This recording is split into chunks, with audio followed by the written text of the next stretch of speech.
Hello नमस्कार साथियों।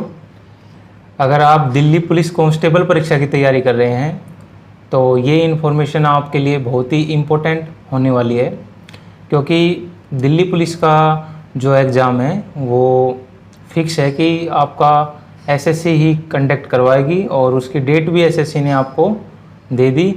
14 नवंबर से 5 दिसंबर के बीच में आपका एग्ज़ाम होगा और फॉर्म भी आप नेक्स्ट मंथ देख पाएंगे और ओपन हो जाएंगे, तो आप फिर फिल भी कर पाएंगे सितंबर मंथ में, और नवंबर और दिसंबर में आपके एग्ज़ाम हो जाएंगे। और जो बच्चे कंटिन्यू तैयारी कर रहे हैं तो ठीक है, लेकिन कुछ बच्चों को क्या होता है कि शुरू में स्टार्टिंग में तो अच्छी तैयारी करते हैं, लेकिन बाद में क्या होता है कि वो धीरे धीरे एकदम डीमोटिवेट हो जाते हैं या फिर उनका मन ही नहीं करता पढ़ाई करने का। तो उन बच्चों के लिए ये वीडियो बहुत ही इम्पोर्टेंट है। कुछ बच्चे क्या होते हैं कि शुरू में तो इतने ऊर्जावान होते हैं, उनके अंदर बहुत ही एनर्जी होती है जिससे वो बहुत अच्छी मेहनत करते हैं, लेकिन बाद में क्या होता है उनके साथ में कि वो धीरे धीरे डीमोटिवेट हो जाते हैं और उनका जो मन है वो पढ़ाई से काफ़ी दूर हो जाता है और इस तरीके से उनका सिलेक्शन नहीं हो पाता। तो मैं उनको बता दूं, ज़्यादा क्या होता है कि ज़्यादा पढ़ने की ज़रूरत भी नहीं होती है, क्योंकि आपको कोई आईएएस नहीं बनना होता। ये कांस्टेबल परीक्षा होती है, तो इसके लिए अगर आप लिमिट में एक मतलब फिक्स क्राइटेरिया लेके चले ना कि भाई हमें ये पढ़ेंगे, क्योंकि सिलेक्शन उसका नहीं होता जिसको सब कुछ आता है। सिलेक्शन उसका होता है जो रिलेवेंट चीज़ें पढ़ता है, जो एक फ़िक्स चीज़ें पढ़ता है। रीज़न ये होता है कि सब कुछ पढ़ना आसान नहीं होता, कहना आसान होता है, उसे करना उससे ज़्यादा कठिन होता है। तो मैं आपको बता दूं आपको क्या करना है। अगर आप भी वो छात्र हैं जो शुरू में तो काफ़ी जोश में थे दिल्ली पुलिस कांस्टेबल परीक्षा के लिए, लेकिन अब आपका जो जोश है वो एकदम डाउन हो चुका है, या आप अपने जो आपका जो टारगेट था उससे आप अलग भटक चुके हैं, ऐसा हो सकता है। क्योंकि आपको तैयारी करते हुए शायद 3-4 मंथ हो गए हों, आप शुरू के 1-2 मंथ में काफ़ी एक्टिव थे, अब इतना एक्टिव नहीं रह पा रहे हैं। तो आपको क्या करना है, आपको पता है कि इतना तो पता चल ही चुका है कि अगर आपने ऑफलाइन कोचिंग की हो कहीं, या फिर आप सोच रहे हो भविष्य में कोचिंग के लिए, तो मैं अब आपको बता दूं कि कोचिंग जो करनी थी वो कर चुके। अब वो टाइम नहीं है कि आप कोचिंग करें। अब आप जितना सेल्फ स्टडी करेंगे उतना अच्छा होगा। अब होता क्या है कि अब बच्चे पूछेंगे कि सर कैसे क्या किया जाए ताकि हम एग्ज़ाम में अच्छा परफॉर्मेंस कर पाएँ और हमारा रिजल्ट पॉजिटिव आए, यानी कि हम एग्ज़ाम को क्लियर कर पाएँ। तो मैं उन बच्चों को बताना चाहूँगा कि इस टाइम अब ये ऐसा टाइम आ गया है जब एग्ज़ाम 2 से 3 मंथ ही हैं, इससे ज़्यादा नहीं है। 2 मंथ कहें तो ठीक रहेगा, 3 मंथ भी नहीं है, 2 मंथ ही हैं, क्योंकि नवंबर में तो आपकी पढ़ाई वैसे भी नहीं होने वाली, क्योंकि वो तो एग्ज़ाम का ही मंथ होगा। तो आपके पास में सितंबर और अक्टूबर, और ये मान लो कि अभी अगस्त के 10 डेज बाकी हैं, तो ये लगा लो आप, यानी कि 70 से 80 दिन का टाइम है आपके पास। अगर आप अभी से भी 70 से 80 जो दिन बचे हुए हैं इनमें अच्छी अगर मेहनत करते हैं तो मैं ये कह सकता हूँ कि आपका स्कोर काफ़ी अच्छा होगा और शायद आप एग्ज़ाम भी क्लियर कर जाएंगे, इसमें कोई शक नहीं है।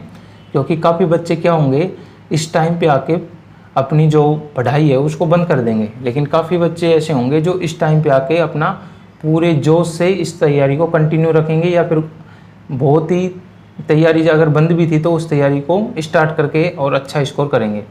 तो आपको करना क्या है, देखो आप सभी को पता है कि क्या क्या सेक्शन हैं, या मतलब क्या सब्जेक्ट हैं आपके एग्ज़ाम में। तो रीजनिंग का ऐसा होता है कि जो बच्चे रीजनिंग को, मानो कि किसी बच्चे ने रीजनिंग नहीं भी पढ़ी तो वो बच्चा भी 25 में से 15 क्वेश्चन तो आसानी से करेगा, लेकिन आपको उनसे आगे जाना है। तो आप 15 करके काम नहीं चला सकते। आपको पता है कि दिल्ली पुलिस में जो जीके जीएस का पोर्शन आता है वो बहुत ही एक डिफ़िकल्ट लेवल का आता है। डिफ़िकल्ट इन द सेंस मेरा कि वो एसएससी का कोई फिक्स नहीं होता कि वो कहाँ से क्या पूछ ले आपसे जीएस में, मतलब कुछ फिक्स होता है लेकिन ज़्यादा फिक्स नहीं होता। यानी कि आप ये मान के चलो, अगर आपके एग्ज़ाम में 50 क्वेश्चन आने वाले हैं तो उसमें से 15 से 20 क्वेश्चन ऐसे होंगे जो आपको नॉर्मली फिक्स हैं, कि जैसे कि पॉलिटिकल साइंस के आर्टिकल से रिलेटेड हो गए, या फिर उसमें भाग से रिलेटेड हो गए या अनुसूचियों के बारे में हो गए, तो ये कुछ मतलब स्टैटिक जीके के हो गए, मतलब ये कुछ फिक्स टॉपिक हैं जिनसे क्वेश्चन आ जाएंगे। लेकिन 20 क्वेश्चन से हमारा काम नहीं चलने वाला, क्योंकि अगर हमें 100% सिलेक्शन मतलब श्योर सिलेक्शन चाहते हैं तो हमें जीएस में अच्छा स्कोर करना होगा। लेकिन उससे पहले हमारा टारगेट ये भी होना चाहिए कि रीजनिंग, मैथ और कंप्यूटर, ये जो 3 ऐसे सेक्शन हैं, इनमें फुल में से फुल स्कोर किया जा सकता है। और जिसको सिलेक्शन लेना है उसको ये करना भी होगा। ऐसा नहीं है कि आप इनमें फुल स्कोर नहीं करें और सिलेक्शन ले लें। जो बच्चा यानी कि मैथ, रीजनिंग और कंप्यूटर, ये तीनों सब्जेक्ट 15 नंबर के आएंगे दिल्ली पुलिस में, और 15 नंबर की आएगी जीके एंड जीएस।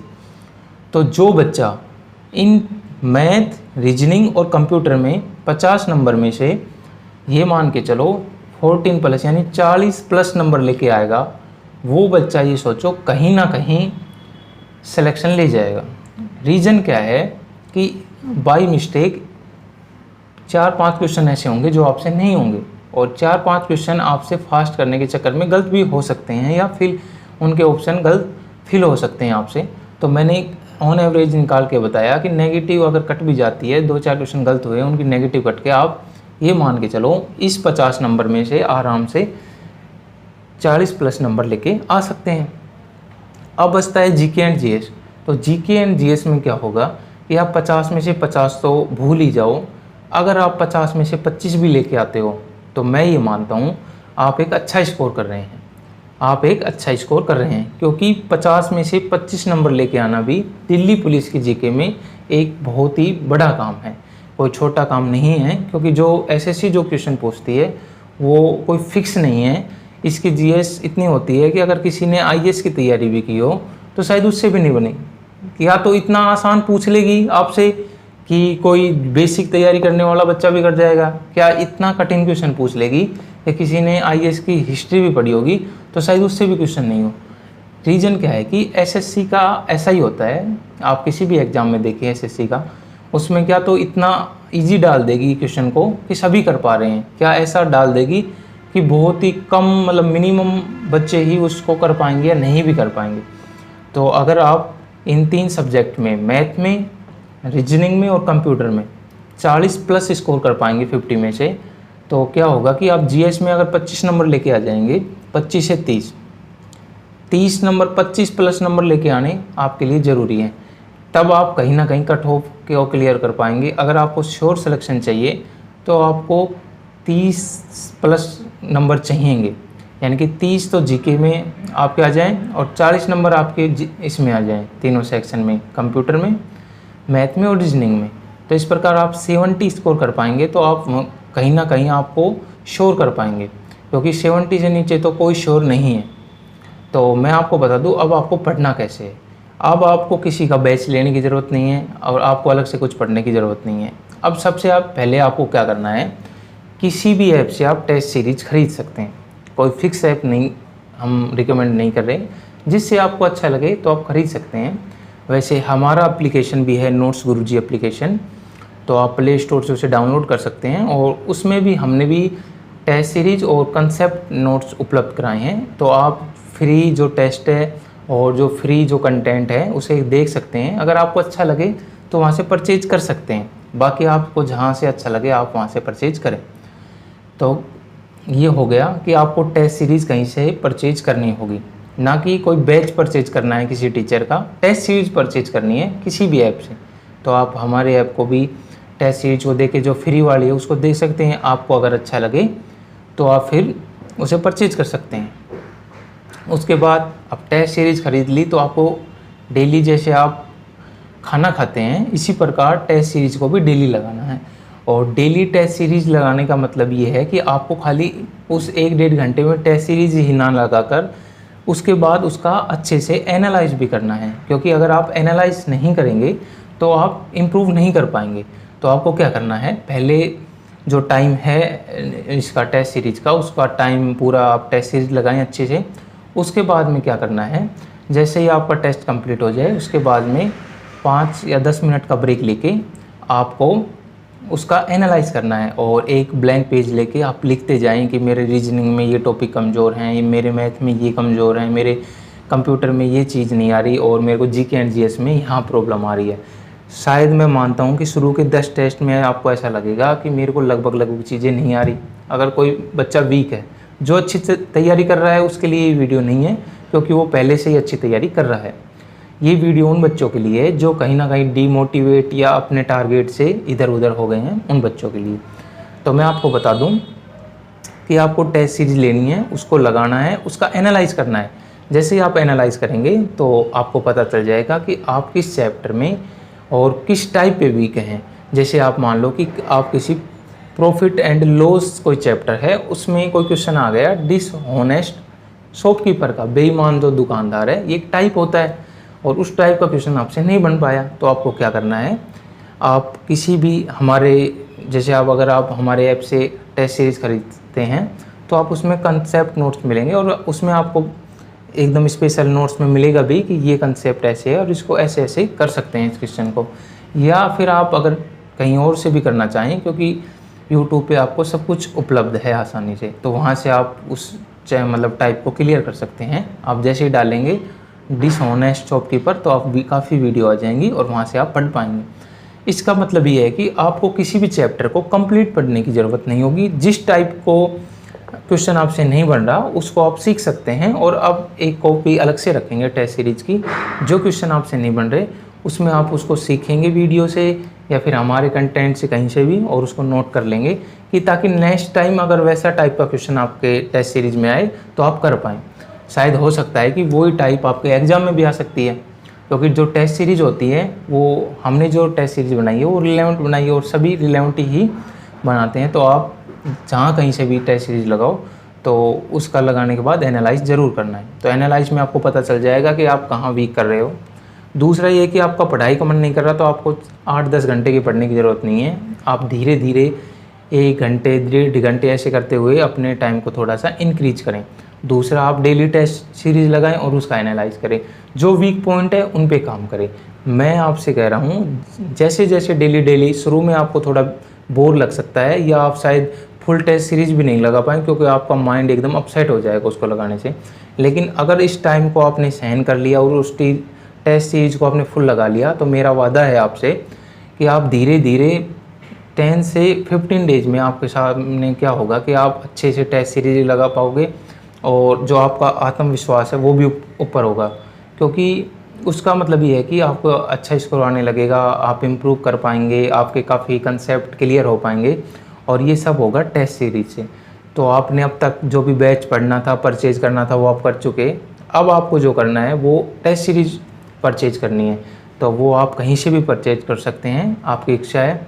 काफ़ी ऑनलाइन प्लेटफॉर्म है टेस्ट सीरीज़ के, और वैसे हमारी एप्लीकेशन भी है नोट्स गुरुजी, जो भी आपको नोट्स और टेस्ट सीरीज उपलब्ध कराती है। तो आप प्ले स्टोर पे जाके नोट्स गुरुजी सर्च करेंगे तो आपको मिल जाएगा, और उसमें आप जैसे ही जाएंगे तो आपको टेस्ट सीरीज़ के सेक्शन में दिल्ली पुलिस की टेस्ट सीरीज़ मिल जाएगी, जहाँ से आप फ्री टेस्ट दे के देख सकते हैं कि टेस्ट का क्या लेवल है, कैसे क्वेश्चन टेस्ट में पूछे जाते हैं।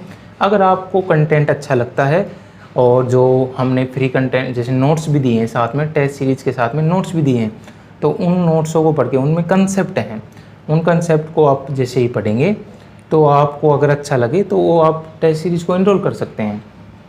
तो इस प्रकार अगर आप अपने टारगेट से भटक रहे हैं या आपका पढ़ने का मन नहीं करता तो आप टेस्ट सीरीज़ लीजिए और डेली एक टेस्ट लगाइए और उसका एनालाइज कीजिए, और फिर क्या होगा कि आपके पास एक मैटर तैयार हो जाएगा कि ये टॉपिक अपने को पढ़ने हैं।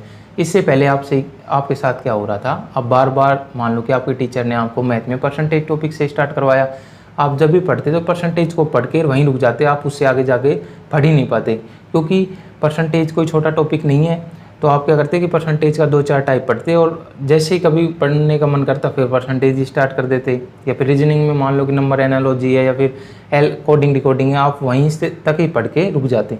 लेकिन जैसे ही आप टेस्ट सीरीज लगाओगे तो आपको क्या होगा कि आपको नए नए क्वेश्चन दिखाई देंगे। कई क्वेश्चन तो ऐसे होंगे जो सिर्फ आपको कंसेप्ट सीखने की ही ज़रूरत है, उनमें कुछ ज़्यादा बड़ा कुछ शो नहीं है, सिर्फ 1 से 2 बार आप उन क्वेश्चनों को लगाएंगे तो आराम से कर पाएंगे। और मैं आपसे वादा करता हूँ कि अगर आपने ऐसा किया तो मैथ, रीजनिंग और कंप्यूटर में आप 50 में से 50 भी ही कर पाएंगे। और मैं बोल रहा हूँ आप कर सकते हैं, ऐसा नहीं है कि नहीं कर सकते, आप कर सकते हैं। लेकिन एक ही बात इस चीज़ को मैटर करेगी कि एग्ज़ाम तक इन बचे हुए 70 से 80 डेज में आपको डेली मॉक टेस्ट लगाना है। आपको चाहे कहीं जाना हो, कुछ भी काम करना हो, लेकिन टेस्ट सीरीज को आप मिस नहीं कर सकते। और टेस्ट सीरीज को लगाना ही नहीं, उसको एनालाइज भी करना है। ये दोनों काम अगर आप करते हैं तो मैं आपसे कहता हूँ, और मैं ये लिख के भी दे सकता हूँ कि आप अगर किस्मत तो क्या है, किस्मत भी शायद वो करे तो भी आपको नहीं रोक पाएगी, क्योंकि आपने उस लेवल की मेहनत कर चुके होगे। जब आप किसी एग्ज़ाम में 70 to 80 मॉक टेस्ट लगा के जाओगे तो आपको वो डर वाला फील और वो सब नहीं होगा, क्योंकि आप पहले ही 70 to 80% मॉक टेस्ट लगा चुके होगे। तो आपको अगर 50 या 50+ मॉक टेस्ट आप लगा लेते हो, यानी कि किसी दिन बाई चांस मिस भी हो जाता है, लेकिन ऐसा नहीं है कि डेली, मंथ में हो सकता है कि 2 से 3 डेज नहीं लगाया तो कोई दिक्कत नहीं। आपको कम से कम एग्ज़ाम से पहले 15+ मॉक टेस्ट लगाने हैं। लेकिन स्टार्टिंग में ये रखना है कि आपको कंटिन्यूटी बनाने के लिए डेली ही लगाने हैं। लास्ट में आप ऐसा कर सकते हैं, बाई चांस किसी दिन मिस हो जाए, लेकिन आपको मिस नहीं करना है। जितनी आपकी कोशिश हो मिस नहीं करें और मॉक टेस्ट को लगाएं। तो आप ऐसा कर सकते हैं और अपने स्कोर को इम्प्रूव कर सकते हैं और अपने सिलेक्शन को भी आप सिक्योर कर सकते हैं। तो आप हमारे जो एप्लीकेशन है नोट्स गुरुजी को डाउनलोड कर सकते हैं। उस पे जो फ्री स्टडी मटेरियल है उसको एक बार पढ़ के देख सकते हैं। क्या पता आपको अच्छा लगे और आप उसे परचेज करें और आपके जो तैयारी उसमें वो हेल्प कर पाएँ। तो आज के लिए इतना ही, मिलते हैं नेक्स्ट वीडियो में। और हमारा जो टारगेट है, आपको एक अच्छी नॉलेज, आपको मोटिवेशन टाइप में मतलब उपलब्ध कराना, कि ताकि आप अपने मार्ग से अगर भटक रहे हो, आप टारगेट को छोड़ के इधर उधर जा रहे हो, या फिर आप डीमोटिवेट हो रहे हो, तो आपको बाकी मोटिवेशन तो आपके अंदर से ही आएगा। कोई दूसरा आदमी आपको जो मोटिवेशन देगा वो लंबे टाइम तक नहीं चल सकता। तो आपको कोशिश यही करनी है कि अभी हम जो कह रहे हैं उनको थोड़ा फॉलो कर लें, उसके बाद मोटिवेशन आपके अंदर से ही आएगा। जैसे जैसे आपका स्कोर इम्प्रूव होगा, मैं वादा कर रहा हूँ आपसे, जैसे जैसे आपका स्कोर इम्प्रूव होगा आप अच्छा कर पाएंगे। तो आज के लिए इतना ही, मिलते